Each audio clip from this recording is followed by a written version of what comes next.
Cero. Hola, buenos días. Nos encontramos en la Ciudad de México. Hoy es el lunes 25 de mayo. Es la 1 de la tarde. Estamos en nuestro seminario de mito y psicoanálisis. Estamos Carmen Trejo, Abraham Manzano, Alfredo Alcántar y yo, Javier Sandoval, en nuestra reunión que hemos tenido mensualmente durante muchos años dentro de este proyecto editorial y de exposición audiovisual que queremos que sea Energeia en Telequia. Y el día de hoy nos reunimos para hablar del tema que está de moda en el mundo, que son las epidemias. Y como siempre hemos trabajado el proceso mítico psicoanalítico, en el día de hoy vamos a trabajar con lo que es la epidemia en México, con los aspectos propiamente míticos y con otras observaciones de todo el mundo, ¿no? ¿Qué es lo que ha pasado con las epidemias en México y en el mundo? Y vamos a hacer nuestras contribuciones desde el mito y desde el psicoanálisis. Entonces, vamos a hacer nuestro conversatorio, estaremos 50 minutos hablando del tema y entonces estaremos haciendo contribuciones de forma libre, cada quien va a ir haciendo exponiendo lo que crea más conveniente. Alfredo, vamos a que empiece nuestro Past Master, que se llama Alfredo Alcántar, para que nos empiece a exponer el tema y empezamos con nuestro conversatorio.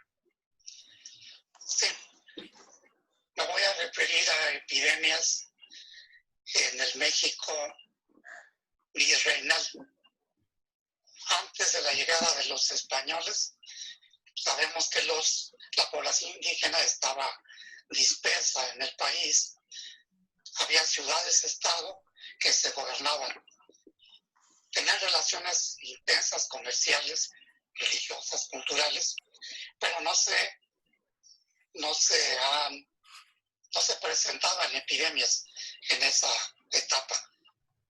Los 20 siglos de historia prehispánica no hay datos de que hubiera epidemia, pero a la llegada de las embarcaciones españolas, pues llegaron los virus. Y se dice que en 2000,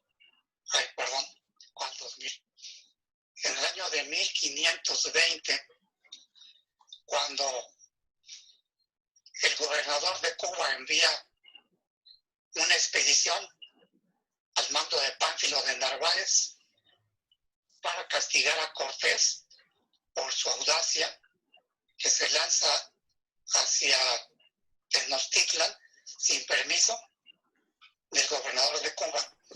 Entonces, en ese barco de Pánfilo de Narváez viene un negro, dicen los textos, un negro que estaba herido de viruela, así lo define, herido de viruela.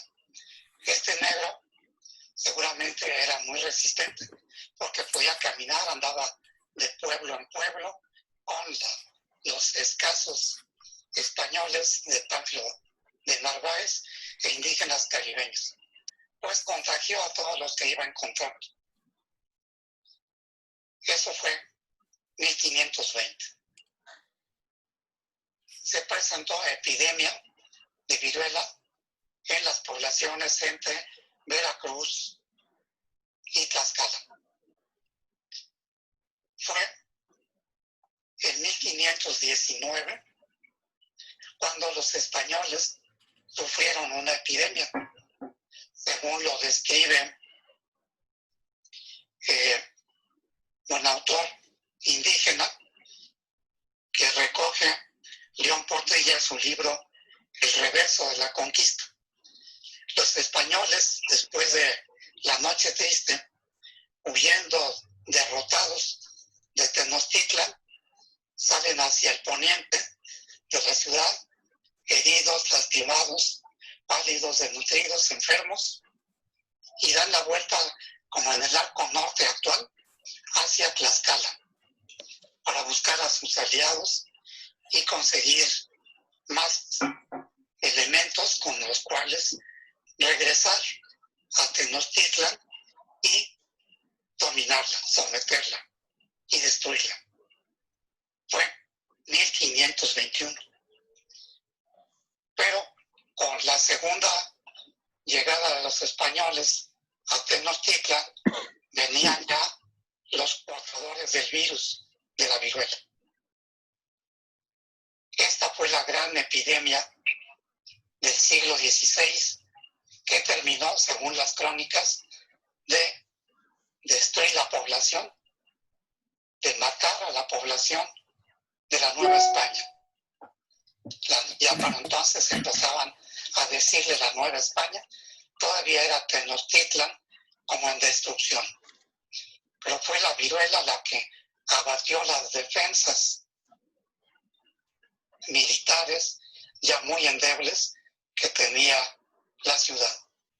1521, agosto, el 13 de agosto cayó abatida por fin Tenochtitlan, y cantidad de muertos describen los cronistas tirados en las acequias, en las calles, en las calzadas, en los templos y en las casas. Había tal mortandad de personas en las casas, toda una familia amplia, una familia extensa, que los que se dedicaban a sepultar pues no se daban abasto. Entonces tiraban la casa y la quemaban encima de todos los cadáveres. Eso lo escriben en forma pues así espectacular y terrible los cronistas.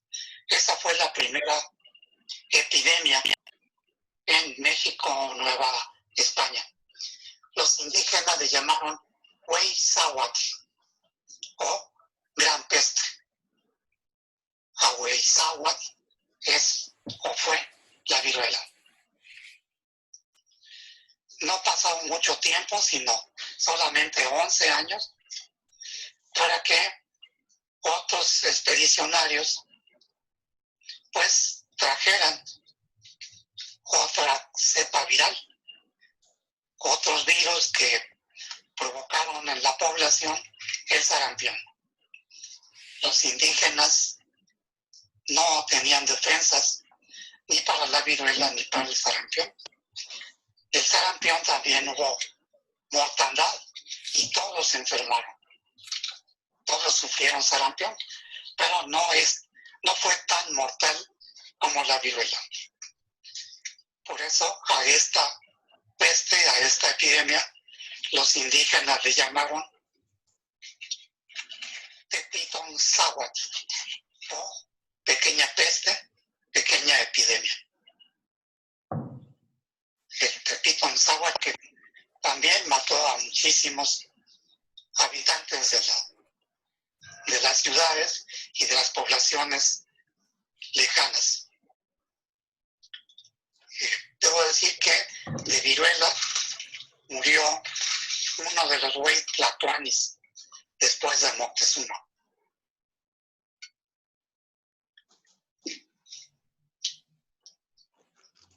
Y ya en 1545, ya los españoles habían organizado la fundación de la nueva ciudad. Estaban construyendo los templos, las habitaciones, las casas, con las piedras de los templos y de las casas de los señores indígenas. Y apareció una epidemia un tanto diferente, porque se caracterizó por, dicen los cronistas, pujamiento de sangre y juntamente calenturas, y era tanta la sangre que les reventaba por las narices, así textualmente. Esta afección fue llamada por los indígenas en el náhuatl usual Cocoliscli, que es el famoso Cocoliscli, que también pues azotó la ciudad de Tenochtitlan, México, ya por entonces México, y Nueva España. Según dice el doctor Ocaranza, que investigó en los textos antiguos, hubo una mortandad de 150,000 indígenas en la Ciudad de México en la Nueva España de entonces, 1545. En 1564 hubo de nuevo una epidemia de cocolistli, como se veía periódicamente. En Cholula hubo una mortandad de 200,000 indígenas. Ocaranza se pregunta si había tantos como para que murieran 200,000, no solo en la ciudad, sino en todo el entorno de lo que actualmente es Tlaxcala, Puebla y todos esos poblados cercanos.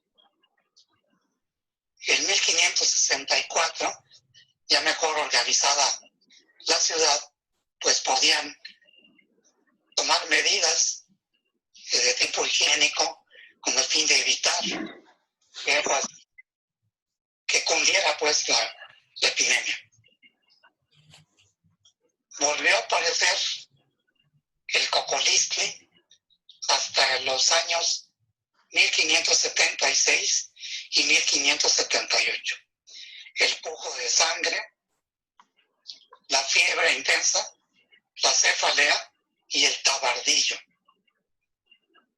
No sé qué le llamaban tabardillo. Me parece que en algunos pueblos le dicen tabardillo a ciertos abscesos purulentos bajo la piel. El doctor Ocaranza sugiere que pudo haber sido tifo, un tifo exantemático.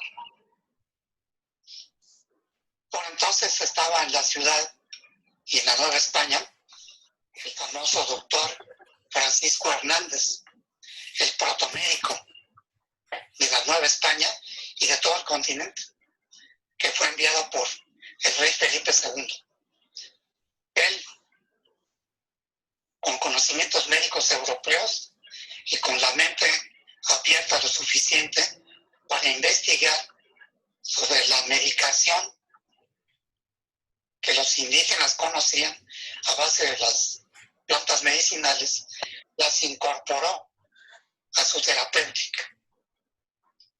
Se dice que el año 1588 hubo otra gran mortandad de poblaciones, principalmente en Tlaxcala, Tepeaca y el Valle de Toluca. Había cierto temor como étnico racial, porque afectó principalmente a los matlacincas, aunque los nahuas no estuvieron a salvo, ni los otomíes, pero los principalmente enfermos fueron los matlacincas en el 88.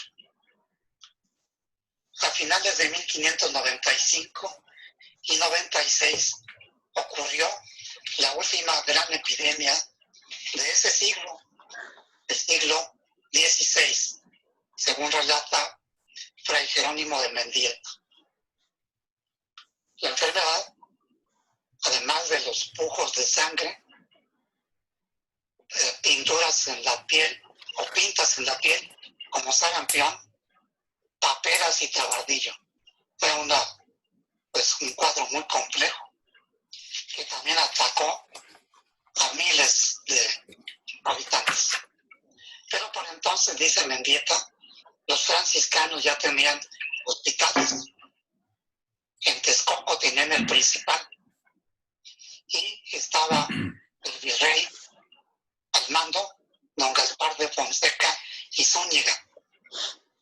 Era un hombre rico, no solamente en dinero, en oro y plata, sino también en ciertos rasgos éticos, morales, humanistas.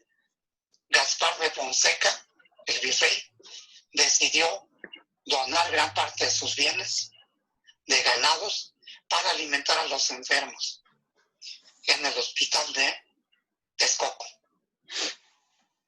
Hasta 20 carneros diarios, dice Mendieta. Por entonces ya el padre Fray Bernardino de Sáenz enseñaba e investigaba en el colegio de Tlatelolco. Él atendió allí a los enfermos de COVID, él y sus alumnos, los que aún no habían enfermado, y los frailes menores que estaban en el colegio como maestros. El propio Sahagún refiere que él mismo enterró, dio sepultura a 10,000 cuerpos. Sus alumnos, sus ayudantes y él mismo enfermaron de Cocolizqui, pero seguramente tenían estructura defensiva como para superar. Ninguno de ellos murió. Alumnos sí, alumnos indígenas, y murieron muchos. En 1691-92, un siglo después, fue una gran zozobra, angustia y dolor. Todo esto, estas emociones, esos estados de ánimo, se apoderaron de la ciudad capital de Nueva España, en el siglo XVII. El azote de la peste reaparece en esos años 91, 92, pero también en el 95. En el 95 azota los conventos y los monasterios. El convento de San Jerónimo, atendido por la sabia mujer, Sor Juana Inés de la Cruz, que además de conocer latín, griego, literatura y ser una gran poeta, tenía conocimientos médicos. Por lo tanto, a ella le encargaron curar a las monjas enfermas y a los que estaban cerca del convento. Por lo tanto, la buena monja Sor Juana también enfermó de esa peste y murió a consecuencia de ello en el año de 1695, que fue la última peste del siglo XVII. Al siglo XVIII, en el 1735, se refiere que hubo 40,150 muertos solamente en la ciudad capital de la Nueva España. Se manifestaba la epidemia con escalofríos, fiebre elevada, cefaleas y hemorragias nasales. Intentaban controlar la epidemia rezando, haciendo repiques de campanas y con remedios herbolarios tan diversos, todos estos métodos, como ineficaces. La epidemia de viruela reapareció en los años 1762 y 63. Pero ya entonces los virreyes y el arzobispo Alonso de Núñez y Haro, un hombre muy prudente y con gran autoridad, decidió influir para combatir las epidemias. Y incorporó, llamó a un médico famoso de entonces, que era el doctor Ignacio Bartolacci. Tenía conocimientos médicos europeos, pero de esa medicina galénica, y era pues con gran parte medieval. Se también incorporó conocimientos de herbolaria, porque era muy abundante y eficaz en algunas cuestiones. En estas epidemias del siglo XVIII, ya con conocimientos médicos y de higiene, y con autoridad tanto del virrey como del arzobispo, pudieron contener en gran medida los contagios. Observaron que la epidemia de viruela y de sarampión se contagiaba en los baños de vapor colectivos. Entonces los prohibieron. No por pudor, se metían ahí desnudos todos, sino porque era un recurso para evitar los contagios de los virus en estos baños de vapor colectivos en encierro. Los años 1779 y 97 siguió pues el castigo de la peste de viruela. Entonces ya se conocía la vacuna. Ya en los reinos, en las cortes de Europa, y tenían ese recurso, vacunar. Pero la gente en la Nueva España, en la ciudad y en toda la Nueva España, podían ser justos, conocer de literatura, de filosofía, había universidad, había imprenta, pero eran ignorantes en cuestiones médicas por la influencia galénica y la influencia medieval de la medicina prevaleciente. Sin embargo, había ya el conocimiento europeo también de la eficacia de la viruela. El arzobispo y el virrey encargaron de Europa, de España, que trajeran pues el pus de la viruela. ¿Cómo lo hicieron? Pues en niños. Fueron por niños huérfanos al norte de España, a La Coruña, al monasterio de Santiago de Compostela, donde había niños huérfanos. Se trajeron cerca de 30 en el barco. Uno venía ya vacunado y de la pústula de ese niño vacunado iban vacunando al siguiente para que permaneciera vivo el pus en el bracito pues joven y sano de cada niño. Así preservaron durante el viaje de meses el pus de la viruela hasta la capital de la Nueva España. El arzobispo y el virrey influyeron y el doctor Bartolazzi para que se vacunara la población. El virrey puso el ejemplo. Como la gente los nobles, los ricos, tenían resistencia a vacunarse y él mismo ordenó, solicitó que vacunaran a su hijo menor, el consentido. Lo llevó y en público lo vacunaron. De esa manera convenció a la gente española, criolla, mestiza e indígena de que se vacunaran. Vacunaron esclavos, negros y a todos los habitantes que estuvieron al alcance. Bien, hasta aquí dejo mi participación para no excederme más. Gracias. ¿Qué? Súper interesante. Yo quise dar un enfoque un poquito diferente, pero también un poco estas epidemias que hubo en la Nueva España. No sé si se recuerden que hice un ensayo anterior donde hablaba de las míticas migraciones que fundaron culturas importantísimas como la cristiana, con la Biblia, la romana y la mesoamericana. Y encontré similitudes muy importantes. Entonces, tomando en cuenta esta idea, quise ver en términos de epidemias o pandemias, qué había sucedido en Roma y compararlo, tratando de encontrar las similitudes con lo que pasaba en la Nueva España, ¿no? Entonces, ahí es donde quiero yo enfocar el trabajo.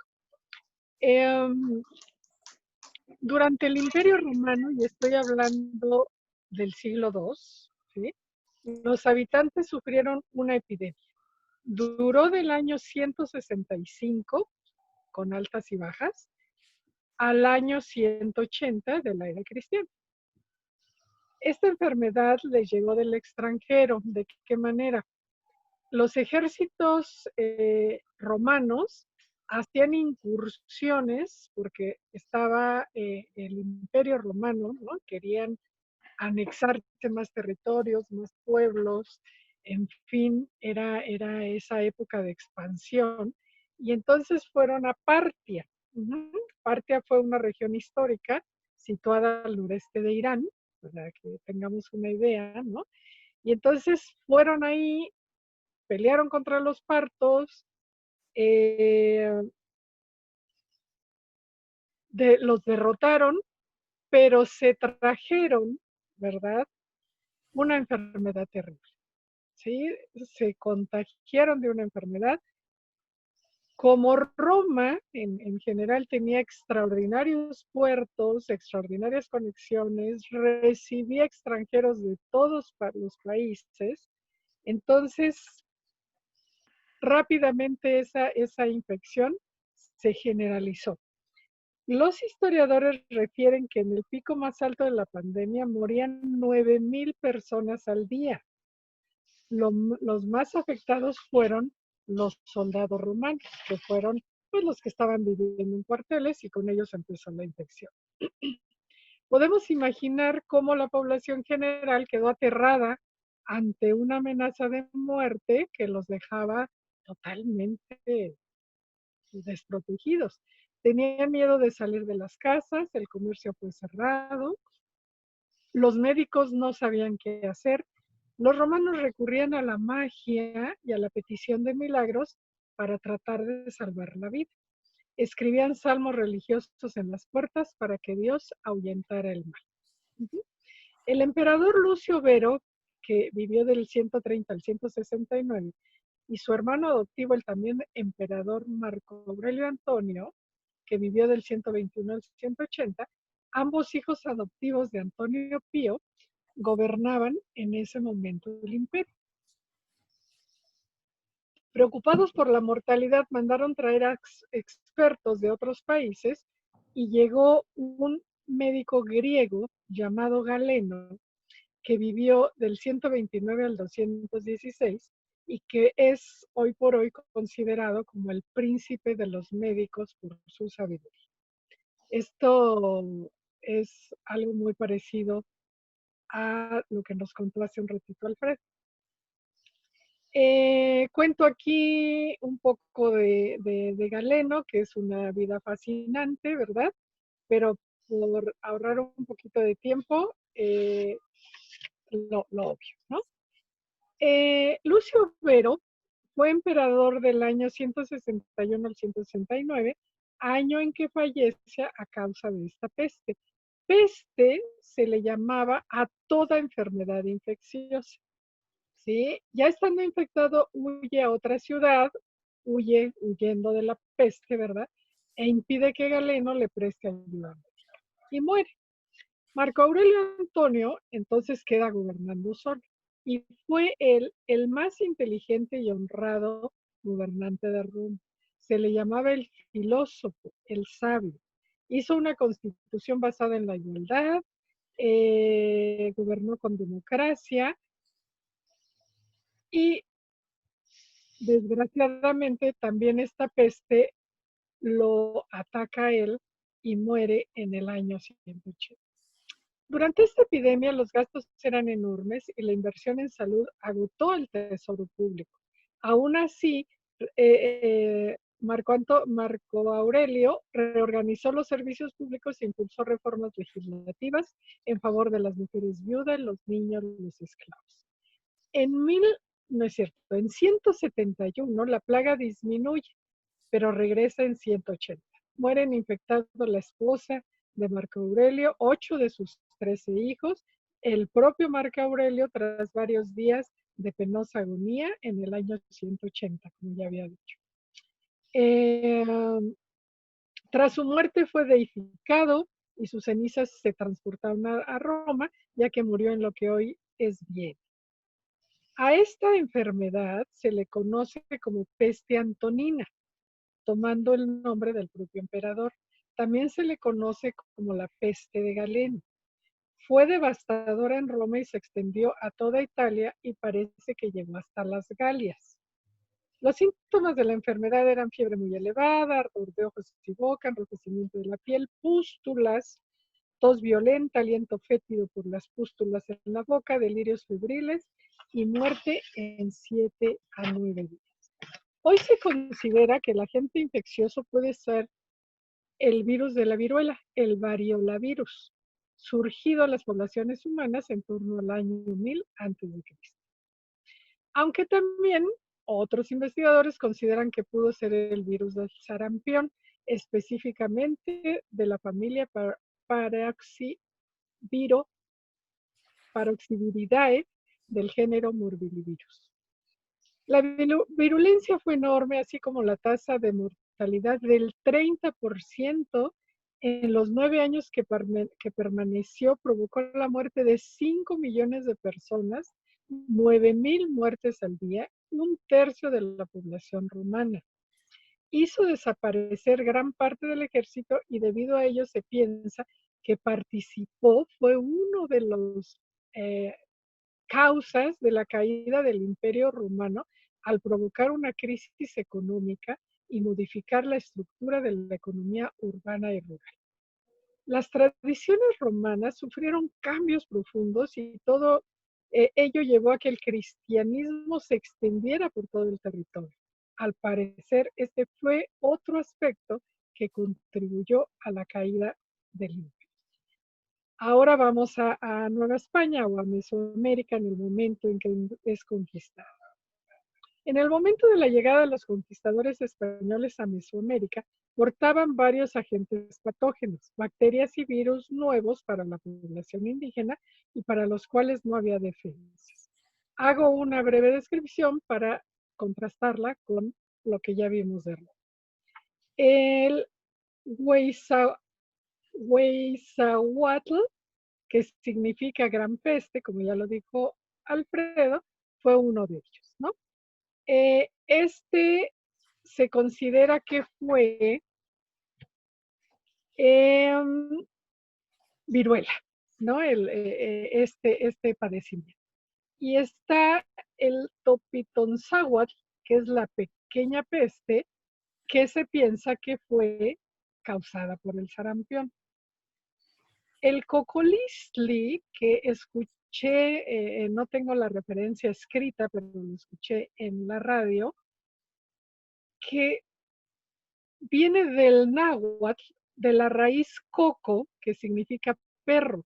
Entonces, cocoliztli significa que ataca, o sea, es una enfermedad que ataca, que muerde y que daña por sorpresa, lo cual me pareció muy buena definición, ¿no? Los indígenas no sabían que el agente patógeno se contagia a través del agua y la comida contaminada por falta de higiene. Los españoles creían que se trataba de una especie de maldición divina para los indígenas, ya que ellos eran los únicos que morían. Los españoles no, pero era porque tenían otro tipo de medidas higiénicas, porque ellos ya conocían la enfermedad, ¿sí? Se estima que sobrevivió la mitad de la población nativa de los pueblos afectados, cifra que brindan los censos de 1570, 1579, o sea, ya posterior a esta epidemia, y 1580. Hay otras referencias que indican que sobrevivió solo un tercio de la población, ¿sí? Los indígenas eran los encargados de la actividad agrícola y debido a esta epidemia abandonaron el trabajo en el campo y se produjo escasez de alimentos. También se abandonaron las minas, las industrias, los pueblos, los comercios, originándose una crisis económica muy profunda. El mundo cambió para siempre. Los pobladores novohispanos se favorecieron al ponerse a cargo de la economía de las regiones. Los pocos indígenas que sobrevivieron tardaron muchas décadas en recuperarse y hubo aspectos de sus costumbres y su cultura que se perdieron para siempre. Una investigación publicada en el diario científico Nature Ecology and Evolution identificó la bacteria, la Salmonella enterica. Entonces fue una salmonelosis la causa de esta terrible enfermedad. Entonces aquí hago unas similitudes y ya con esto termino, ¿sí? En ambas regiones, o sea, en Roma y en Nueva España, se diezmó la población bárbaramente, ¿no? La estructura poblacional cambió en ambas. En el aspecto político, el Imperio Romano cayó. El Imperio Azteca, con Moctezuma al frente, cayó. En el económico político, Cómodo, el sucesor de Marco Aurelio, cambió a un régimen absolutista no democrático. En Nueva España, a partir de estos acontecimientos, se transformó en una colonia bajo el control de España. En lo social y cultural, las costumbres, los ritos, las ceremonias cambiaron para siempre. En Roma se implantará el cristianismo y en Nueva España se implantará la religión católica. Con esto quiero señalar que una pandemia es una cosa muy importante, una epidemia es una cosa tremendamente importante en los pueblos cuando asola de esta manera, como lo describo en pueblos tan diferentes, en épocas tan diferentes, siglo II, año 1570, ¿no? Eh, pero que deja cambios radicales en la conformación y la estructura de esas sociedades que afectan. Entonces, eso es lo que he querido señalar, porque somos muy dados a no saber de la historia y somos muy dados a no entender la trascendencia de estos fenómenos, que podemos decir que son fenómenos naturales, ¿no? Por los agentes bacteriológicos y virales que atacan, pero que tienen una influencia social súper importante, trascendente y que cambian las historias para siempre. Hasta aquí. Gracias, Carmen. Oye, qué interesante. Bueno, pues yo quería más bien enfocar mi contribución desde esta perspectiva como histórica y tomo como base principalmente el libro de Jared Diamond, que escribe un libro que se llama Armas, Gérmenes y Acero, que se ha hecho muy famoso en todo el mundo y que es una propuesta muy interesante porque dice breve historia de la humanidad en los últimos 13.000 años. Su propuesta radica en hacer énfasis en aspectos que van más allá de la historia general que conocemos del poder y pone énfasis a qué aspectos históricos que se estaba dando en el mundo para que evolucionara como evolucionó. Él pone pues, sus principales focos de atención en cómo se desarrollaron las armas, los gérmenes y el acero. Y lo que él dice de forma general en el libro es que las sociedades recolectoras, que eran cazadores-recolectores, migraron para cambiarse más bien a sociedades que iban como de alguna manera dándonos otras posibilidades de convivencia al momento en que se puede desarrollar la agricultura y las sociedades agricultoras se pueden tener un proceso sedentario que hacen que en vez de tener grupos pequeños, oscilantes y cambiantes, se empiezan a quedar en ciertos lugares y en esos lugares se empiezan a desarrollar culturas, ciudades grandes y al mismo tiempo que se desarrolla la agricultura, entonces empieza el desarrollo del ganado, la posibilidad de explotar el ganado para también tener las ganancias y el recurso de los alimentos. Esta cuestión doble generó que estos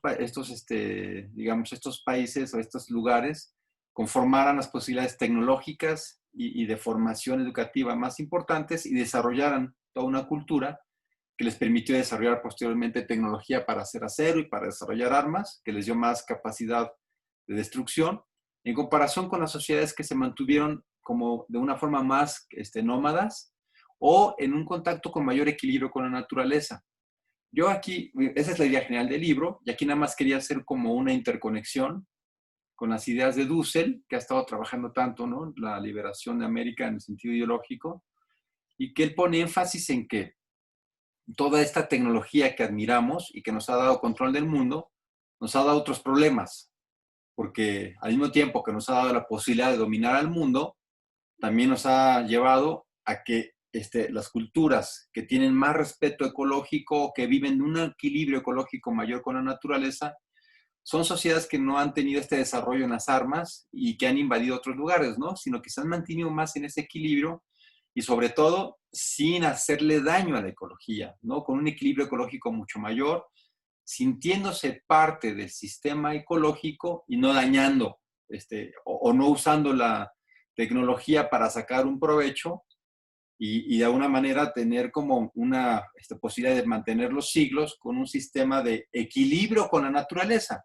Al contrario, con los que han desarrollado las armas, que en tecnología les ha llevado posteriormente a generar todo lo que ahora sabemos en la producción industrial, con todos los beneficios para la vida que ahora nos gusta en esta actualidad, pero con todas las desventajas que conlleva al vivir sin equilibrio ecológico. Bueno, una vez hecho ese contraste, ¿no? con la postura de Dussel, el autor habla aquí precisamente de cómo es que en la zona de Europa, norte de África y Asia, se dio la posibilidad de que estas sociedades empezaran a tener este ganado, que llevó a que el ganado, ahorita estamos más pendientes en los últimos años de cómo se transmiten la zoonosis, los virus y las bacterias de otro tipo de animales más salvajes hacia nosotros, pero se nos olvida que las enfermedades que primero combatimos a nivel de la humanidad tenía que ver con esta transmisión de las enfermedades del ganado vacuno, de los borregos también, hacia el humano, en contraste que ahora, ¿no? Que están más pendientes, por ejemplo, de los murciélagos, que no están tan cercanos a nosotros, pero sí a los orientales, ¿no? Que por eso últimamente se han originado estos problemas allá en el este del mundo.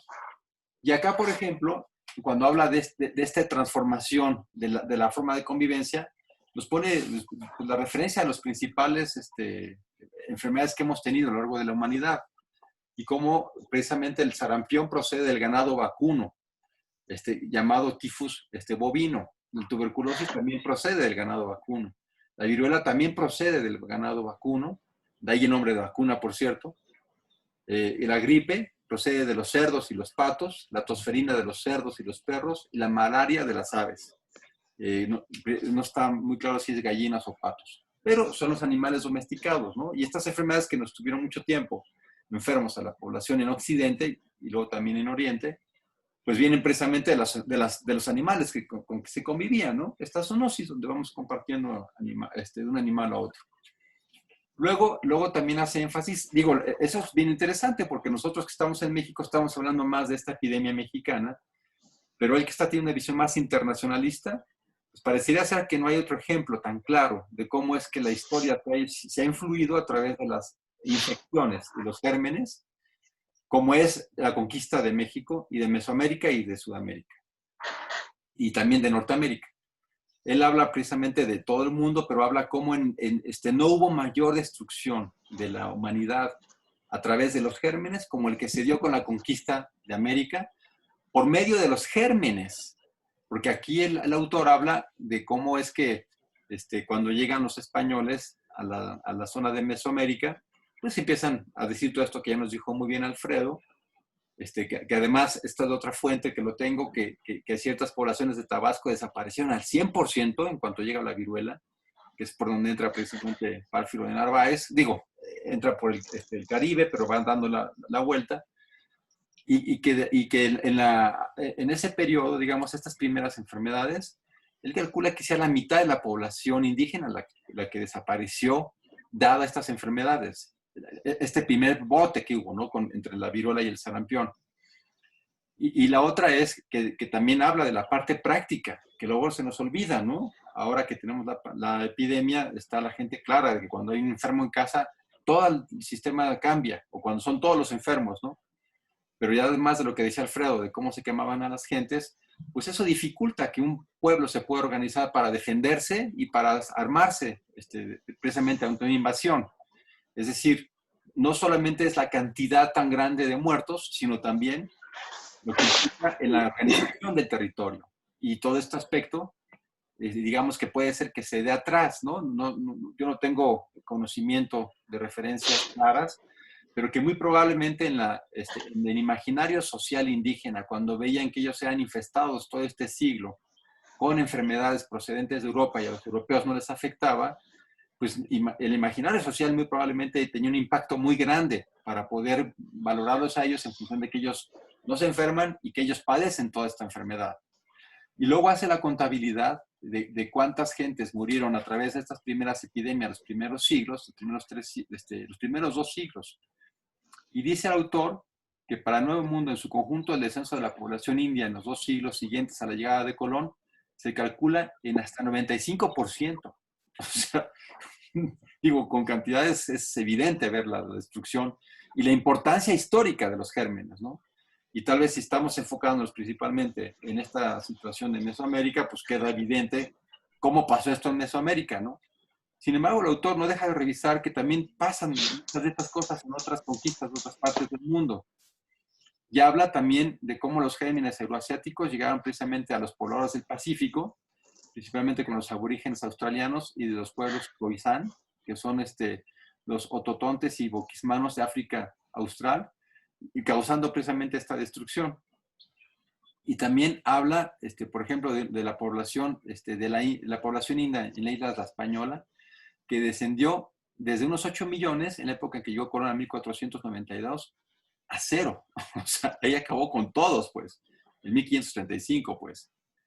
Luego, también habla de este fenómeno de la sífilis, ¿no? Como pareciera que hubo una mutación y que esta sífilis que apareció antes de que llegaran los españoles a México, antes de 1492, esta sífilis entonces presentaba en las gentes que la padecían una variedad que era altamente clínica, ¿no?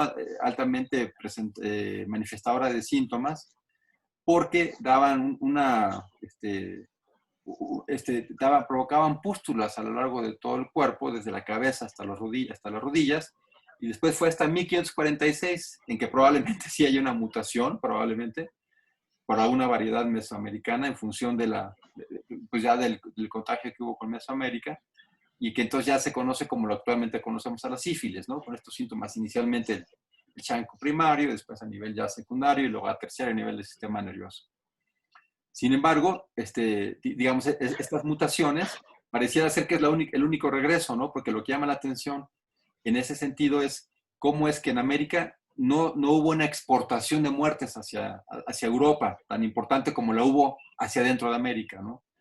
El autor en particular, un mundial histórico, pues principalmente lo que ve es que la falta de comunicación probablemente es lo que no facilitó que se dieran estos procesos, digamos, de desarrollo de inmunidad a los gérmenes y desarrollo propiamente de unos gérmenes que pudiera luego ser tan patológico, cargado por gente asintomática, pues.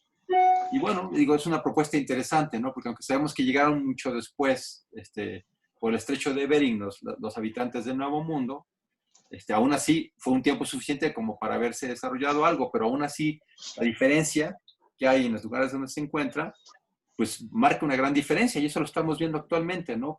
Cómo es que los países de Europa Central, Europa Occidental, la zona con más turismo y con más viajes y con más aeropuertos es la que más se afectó. En América es Nueva York y las zonas de mayor desarrollo. Pues en México, pues evidentemente tenía que ser la Ciudad de México, la ciudad más cosmopolita de América es la Ciudad de México. Donde más está el paso de los individuos, ¿no? Que parecía que eso contara mucho para el desarrollo de las infecciones, pues. Ahora, pero también habla de que pasó lo mismo con los incas, que cuando llegó allá, cuando llegó la conquista precisamente a la zona de los Andes, pues también hubo un proceso muy, muy parecido al nuestro, que minó a la población. Y luego también habla un poco de las infecciones que se hacen con propósitos bélicos, pues que en este caso estamos con muy pocas pruebas, por lo que parece ser, son muy pocos virólogos en el mundo los que hablan de que este virus tenga algún origen tecnológico. Casi todos coinciden que más bien es un coronavirus que salta, ¿no? Como una zoonosis normal. Hace mención, por ejemplo, él lo escribe desde Estados Unidos, desde Los Ángeles, y habla de cómo es que cuando llegaron los americanos y querían hacer estrategia de conquista, lo que hacían era que les mandaban a los indígenas del norte, de América del Norte, que tampoco tenían viruela, les mandaban ropa como aparente regalo, como estrategia de guerra, para acabar con las poblaciones. Y de alguna manera sí podían ellos hacer la guerra bacteriológica sin necesidad de de tener tanto conocimiento, ¿no? De todos los aspectos que estaban en la fisiopatología propiamente de las enfermedades infecciosas. A mí también me parece interesante cómo a nivel histórico, el mismo Fray Torino de Motolinía, cuando habla de la llegada de la viruela a México, cuando lo pone en su capítulo primero acerca de cómo fueron las 10 pestes que pudieron hacer que la conquista se diera a cabo, pone las 2 primeras pestes, hablando de la viruela y el sarampión, que ya nos dijo muy bien Alfredo, ¿no? Y también Carmen Adulta también lo comentaba un poco más. Pero además de eso, lo que me pareció interesante es que pone el nombre de las 10 pestes, o sea, el nombre que usa para colocar las 10 pestes, solamente plagas, pero usa el nombre de plagas. Las 10 plagas que hicieron esta influencia para que América pudiera ser conquistada, habla de estas 2 plagas, y habla del sarampión y la viruela, y las demás, que no son plagas en sí, no son agentes infecciosos, son más bien de otra índole, ¿no? Habla del hambre, habla también de los tributos, de las minas de oro, de la separación, de las divisiones, es decir, los esclavos, habla de otros factores, pero les pone el nombre de plagas. Y me parece ahí otro factor a comentar, como los nombres que se han utilizado, como el nombre de peste ha llenado a la población, ¿no? A todo Occidente, que acaba siendo un nombre que acaba imperando como algo que tiene mucha importancia. Y nada más hablando de nombres también, lo que llama la atención es que la versión, por ejemplo, nada más de Fray Torino de Motolinía, no le llama la gran peste o la pequeña peste. Él en particular le llama la gran lepra, a la Huizahuatl, y a la pequeña lepra, él le llama lepra, no peste, o la Tepitzonzahuatl. Él no le llama peste, le llama lepra. Y él dice, porque dice que los indios les llamaba gran lepra, porque la forma en que tenía la viruela, que era muy exagerada, ya a lo mejor los europeos veían viruelas más atenuadas, parecía una lepra, de cómo se descamaban completamente, ¿no? Interesante, porque así también apareció la sífilis, según lo que estaba antes de 1500. Bueno, hasta aquí dejo mi comentario.